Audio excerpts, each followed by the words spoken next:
घर जो टूटा नहीं, सबको जोड़ दिया। सूरज धीरे धीरे पुराने मोहल्ले की गलियों में फैल रहा था। एक छोटा सा मिट्टी से बना हुआ घर जिसकी दीवारें टूटी थी, लेकिन यादें अभी भी उसमें सांसें ले रही थी। यह घर अजय, एक 28 वर्षीय युवक का पैतृक घर था। 5 साल बाद वह शहर से वापस अपने गांव लौटा था। उम्मीदें टूट चुकी थी, नौकरी जा चुकी थी, रिश्तों में दूरियां आ चुकी थी, पर लौटने का एक ही कारण था, माँ का आखिरी खत। अजय जैसे ही घर के पास पहुंचा, उसे लगा जैसे दीवारें उससे बातें कर रही हो। बचपन में जिस घर की चौखट पर वह खेला था, आज उसी चौखट पर खड़े होकर उसने एक लंबी सांस ली। घर अंदर से वैसा नहीं था, सन्नाटा, धूल और हर चीज पर जमा हुआ वक्त का बोझ।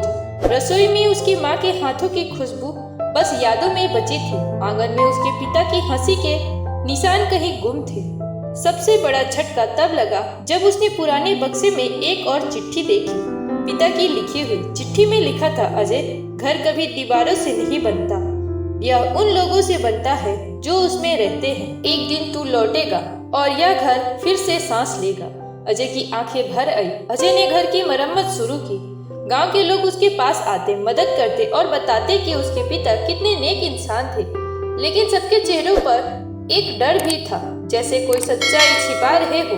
एक रात तेज हवा, बिजली की कड़क और घर के भीतर से अजीब सी आवाज। अजय ने टॉर्च ऑन किया और पुराने स्टोर रूम में गया। वहां उसे मिला एक पुराना लोहा का ट्रंक में एक फटी हुई डायरी थी, उसकी माँ की डायरी, और डायरी में लिखा था एक सच जो अजय की जिंदगी बदल देने वाला था। अजय, तू हमारा असली बच्चा नहीं, तुझे हमने एक अनाथ बच्चे के रूप में अपनाया था। तेरे असली माता पिता एक हादसे में मारे गए थे। अजय की सांसें रुक गई। उसका पूरा घर, उसकी पहचान, उसकी जड़ें जैसे हिल गई हो। अजय ने गुस्से में घर की दीवारों पे मुक्का मारा। तो फिर मैं किसका हूँ? मेरा अपना कौन है? दीवारों ने कोई जवाब नहीं दिया, लेकिन उस दीवार के पीछे से एक पुरानी लकड़ी हटी और एक फोटो बाहर गिर गई। फोटो में उसके माता पिता एक मासूम बच्चे को गोद में उठाए हुए थे और पीछे लिखा था, घर वो नहीं जो खून से बने, घर वो है जिसे दिल से बनाया जाए। अजय घुटनों पे बैठ गया, रो पड़ा। उसे महसूस हुआ यह घर सिर्फ ईंटों का नहीं, अपनापन का घर था। अजय ने फैसला किया कि वह घर को सिर्फ ठीक नहीं करेगा, बल्कि फिर से जिंदा करेगा। उसने घर की दीवारें रंगी, छत ठीक की, आंगन में पौधे लगाए। गांव के बच्चे घर में खेलने आने लगे, बुजुर्ग बैठकर चाय पीने लगे। घर फिर से हंसने लगा, जैसे वह खुद कह रहा हो, अब मैं पूरा हूँ। इसी बीच उसे असली माता पिता के बारे में भी सच्चाई मिली। वे बहुत गरीब थे, लेकिन बेहद नेक दिल थे। हादसे के बाद गांव वालों ने अजय के माता पिता को दफनाया था और उसके दत्तक माता पिता ने उसे अपनाया था। एक दिन घर के बाहर भीड़ जमा हो गई। गांव वाले, सरकार इस पुरानी जमीन पर सड़क बनना चाहती है, यह घर गिराया जाए। अजय के लिए यह दूसरी बार अपने घर को खोने जैसा था, पर इस बार वह भागा नहीं, लड़ा। गांव के लोगों ने कहा, तेरे पिता ने इस पूरे मोहल्ले के लिए इतने काम किए हैं, हम भी तेरे साथ हैं। अजय ने ग्राम पंचायत में लड़ाई लड़ी, कागज दिखाए, अपने पिता की लिखी चिट्ठी और घर के ऐतिहासिक महत्व को साबित किया। आखिरकार फैसला उसके पक्ष में हुआ, घर बच गया। पूरा गांव तालियां बजाने लगा। अजय ने आसमान की तरफ देखा और कहा, माँ पापा, मैंने आपका घर बचा लिया। लेकिन हर कहानी का एक अंतिम मोड़ होता है, जहाँ इंसान अपनी पहचान को पाता है। अजय के लिए वह मोड़ अब आने वाला था।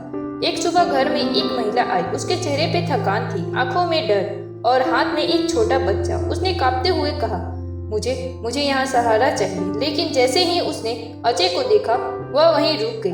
अजय पहचान नहीं पाया, लेकिन वह महिला उसे पहचान चुकी थी। धीरे से बोली, अजय, मैं तुम्हारी मासूम हूँ। अजय स्तंभ, बचपन की दोस्त, वो जिससे कभी खेला करता था, जो अचानक गांव छोड़कर चली गई थी। मासूम की आंखों में आंसू थे। मेरा पति मुझे छोड़ गया, बच्चे का भी ध्यान नहीं रखता, मेरे पास कोई घर नहीं। अजय समझ गया, घर की असली परीक्षा अब शुरू हुई।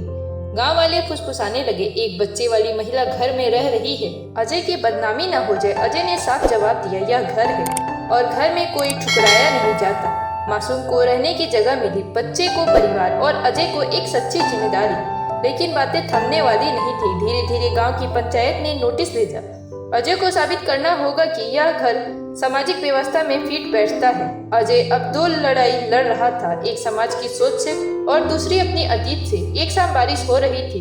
घर की छत पर अजय खड़ा था। मासूम उसके पीछे आई और बोली, क्या मेरी वजह से परेशानी बढ़ गई? अजय ने एक लंबी सांस ली। नहीं, पर मुझे डर है कि कहीं तुम वही तकलीफें न मिले जो मुझे मिली थी। मासूम ने कहा, इस घर ने मुझे जिंदा रखा है अजय। मैंने तो सिर्फ छत मांगी थी, तुमने मुझे सम्मान दिया। पहली बार अजय की आंखों में वह स्टॉफनेस दिखी जो सालों के संघर्ष ने छुपा दी थी। ग्राम की पंचायत ने सभा बुलाई। सैकड़ों लोग इकट्ठे हुए। मुखिया बोले, यह घर गलत मिसाल बन रहा है। बाहरी औरत को साथ रखना उचित नहीं। पूरे गांव की नजरें अजय पे थी। अजय ने गहरी आवाज में कहा, गलत मिसाल? गलत मिसाल तो वो थी जब गांव डर के कारण चुप रहा। गलत मिसाल तो वो थी जब बूढ़े माँ बाप ने अकेले दम पर लड़ाई लड़ी और कोई साथ नहीं आया। यह घर उन सबका है जो कहीं और ठुकराए गए हो।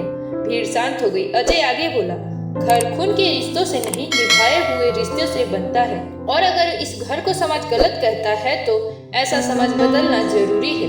गांव की महिलाएं रो पड़ी। युवाओं ने ताली बजानी शुरू कर दी। गांव धीरे धीरे अजय के साथ खड़ा हो गया। मुखिया ने फैसला सुनाया, घर समाज का गर्व है, यह गांव की पहचान है। अजय अपना काम जारी रखिए। मासूम की आंखों से आंसू बह रहे थे। समय बीतता है, घर का नाम अब पूरे राज्य में फैल चुका है। लोग दान देने आते हैं, बच्चे पढ़ने आते हैं, बुजुर्ग साथ बिताने आते हैं। एक दिन अजय ने बोर्ड पर नया नाम लिखा। उसने दोनों तस्वीरों की ओर देखते हुए कहा, आपके जाने के बाद मैं अकेला था, लेकिन अब यह घर किसी को अकेला नहीं रहने देता। मासूम बच्चे के साथ पास खड़ी थी। वह पूछती है, तुम यह घर किसके नाम करोगे अजय? अजय मुस्कुराए, उनके नाम जो अपना घर खो चुके हैं।